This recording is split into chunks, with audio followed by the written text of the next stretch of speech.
Manamatotra ny araba topoko lahy sy topoko vavy ary manasanao avy hatrany roso ao anatin'ny atsipirian'ny vaovao atsika.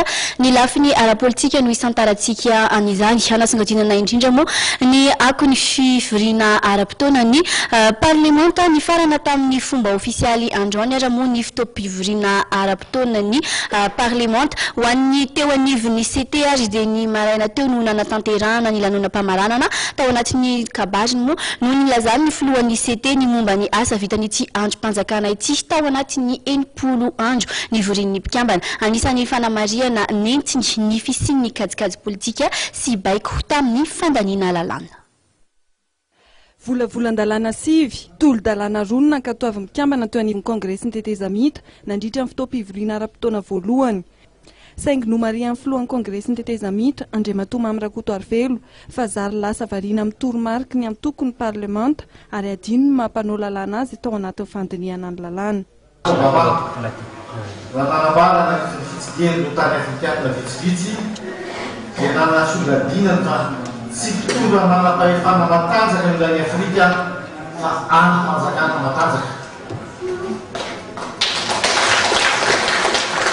Tena petraka amin'ny toerana mahaizy azy satria manolotra amin'ny demokrasia sy ny fampandrosoana.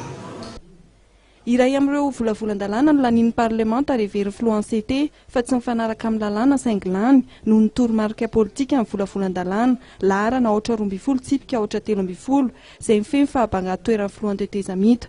Ity lalàna ity izay milaza fa ny filohan'ny gouvernemanta sy minisitra no miara-misahana ny andraikitry ny filoham-panjakana rehefa misy ny fahabanga toeran'ny filohan'ny tetezamita. Volavolan-dalàna anankiray mikasika an'ilay hoe vacances de la présidence de la transition izay hita aty am-piandohana mihitsy fa tsy mifanaraka amin'ny lalàna fehizoro 2012-015 momba ny fifidianana ny filoham-pirenena voalohany amin'ny République fahefatra ary tsy mifanaraka ihany koa amin'ny lalam-panorenana disposition transitoire nefa dia no ny toromarika politika dia ohatran'ny hoe voahitsakitsaka ny asin'ity androm-panjakana ity fa dia izahay mpanao lalàna no nanitsakitsaka ny lalàna dia izay moa no lazaiko teo hoe mampalahelo ihany raha ohatra ka kajikajy politika no entina anatanterahana ny fandaniana ny lalàna ato fa tsy ny lalàna velona no ampiarina. Io lalàna io zany mbola andalo fankatoavana na tsy fankatoavana eny amin'ny fitsarana avy ny lampanorenana dia hitantsika eo ny toiny. Akoatra ny lalàna volavolan-dalàna laharana 820 tsipika 813 dia nolaniana nandritra fivoriana ara-potoana voalohan'ny CT ihany koa ny volavolan-dalàna momba ny tombontsoa manokana azo noho ny fananany satan'ny filohan'ny repoblika teo aloha sy ny filoham-panjakana teo aloha.